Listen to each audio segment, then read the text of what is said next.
কিছু সময় পরে আমেরিকা ইউরোপের কিছু দেশ মিলে অ্যাডভাইজারি জারি করে তাদের নাগরিকের জন্য, জনতার জন্য, যে এই দেশ ইসরায়েল আর ইরানের মধ্যে যে যারা আছেন তারা এই দেশ ছেড়ে চলে যান, কেননা কখনও যুদ্ধ শুরু হতে পারে। ভারত সরকারও কিছু সময় পরে অ্যাডভাইজারি জারি করলো যে ইসরায়েল আর ইরানের মধ্যে যারা আছে তারা দেশ ছেড়ে চলে যাও, কেননা কিছুদিন পরে এক সপ্তাহখানিক হয়ে গেছিলো সিরিয়ার মধ্যে ইরানের দূতাবাসের উপরে ইসরায়েল অ্যাটাক করেছিল। সেই অ্যাটাকের জবাব দেওয়ার জন্য ইরান এতদিন ওয়েট করেছিল ঈদের জন্য। ঈদ যখন শেষ হলো তো ইরান অবশ্যই বদলা নেবে, কেননা যত দুনিয়া ভরে যত সিকিউরিটি এজেন্সি যেগুলো আছে আর কি, খুফিয়া এজেন্সি, তারা সব অ্যালার্ট করেছে 24 ঘন্টাতে 48 ঘন্টার মধ্যে ইসরায়েলের উপরে অ্যাটাক হতে পারে। আর ইসরায়েল হচ্ছে এমন দেশ,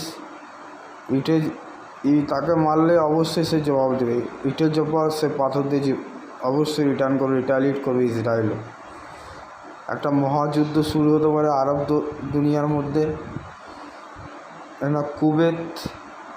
কুয়েতের মধ্যে আমেরিকার যে সৈন্য আড্ডা আছে, কুয়েতের সরকার বলল যে ইরানের মধ্যে আপনি অ্যাটাক করতে পারবেন না।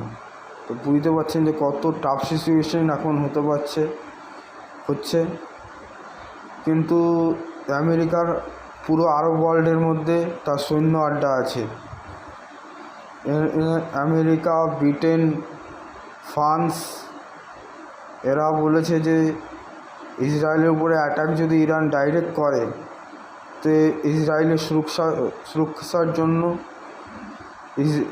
এরা আসবে আর কি, ব্রিটেন আসবে, ফ্রান্স আসবে, আমেরিকা আসবে, এদের সেনার সঙ্গে প্রথমে যুদ্ধ হবে। তো বুঝতে পারছেন যে কত টাফ সিচুয়েশন হয়ে আছে।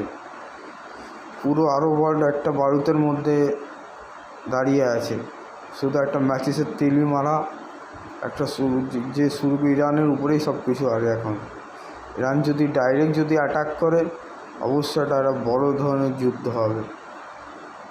এখন পুরো আরব ওয়ার্ল্ডের মধ্যে পুরো টেনশান। আমেরিকা জানে কুয়েত যে এখন যে ইরানের উপরে ডাইরেক্ট অ্যাটাক করতে না বলতে, যে আমেরিকা চাইলে কুয়েত ডাইরেক্ট সিধা করতেই পারে। আমেরিকা এইসব ভেবে অনেক আগে দিয়ে আছে। 1-2 দেশ যদি আমেরিকার সঙ্গে না দেয় তো অনেক সৈন্য আড্ডা আছে। সৌদি আরবের মধ্যে কমসে কম আমেরিকা 3-4 সৈন্য আড্ডা আছে। আর ইরান ডাইরেক্ট অ্যাটাক করবে, এটা মনে হয় অ্যাটাকটা যত সম্ভাবনা মনে মিসাইল অ্যাটাক করবে। আর ইসরায়েলের তো ডিফেন্স সিস্টেম এত শক্তিশালী যে 1-2 মিসাইল অ্যাটাক করলে কিছু হবেও না, তার অবশ্য হাজার মিসাইল অ্যাটাক হবে। বুঝতে পারছেন যে কত বড় যুদ্ধ একটা লেভেলে একটা মনে ছড়ানোর সম্ভাবনা জড়িয়ে আছে। এখন দেখা যাক কি হয়। 24 ঘন্টাতে 48 ঘন্টার মধ্যে পুরো অ্যালার্ট পুরো ইসরায়েলের মধ্যে। ইসরায়েলের প্রধানমন্ত্রী, ইসরায়েলের যেসব টপ মিলিটারি অফিসিয়াল আছে তাদের সঙ্গে মিটিং করতেছে। এখন সিচুয়েশন ভেরি টাফ। যা হবে যদি আপনাদের জানাবো। প্লিজ চ্যানেলকে সাবস্ক্রাইব করুন আর লাইক করুন। অনেকে আছে যারা ভিডিও দেখে চলে